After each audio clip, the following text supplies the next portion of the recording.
तर आमचं कॉलेज सुटलेलं आहे आता, म्हणलं ब्लॉग काढावा जरा. सो सकाळी मला लईच उशीर झाला होता, म्हणजे रोजच होतो, मी कधीच लवकर नाही येत.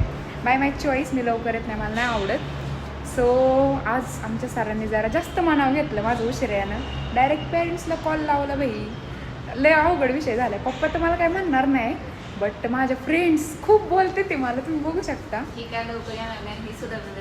गाईज असं काय नाही आहे, मी उद्या लवकर येणार आहे. तुम्ही बघा, मी उद्या मी ब्लॉग टाकते, चॅलेंज करणार आहे बघा तुम्ही. बरं झालं, पण आम्ही अवघा ह्यांची भांडणं बघा, नुसती भांडणं करीत आहेत. आणि मधुरा माझ्यासोबत बोलते, आमची पण भांडणं झाली ती. सो ती बोलणार आहे माझ्यासोबत, तुम्ही तिला सांगा. आणि नाही आणि आमची श्रेया अजूनही आहे ना गाईज, आम्ही तिघे एका बॅचमध्ये आहे आणि ती श्रेया बी बॅचमध्ये आहे, सॉरी ए बॅचमध्ये आहे. तिच्यासाठी आम्हाला थांबायला लागतंय. घाण विषय झाला हिच्यामुळे ना. ते दुसऱ्या मॅडमनी मला तिचा क्लिप घेताना पाहिलं आणि आता मी उद्या बोलणी खाल्ली तर बघत राहा. बाय गाईज, संपलं.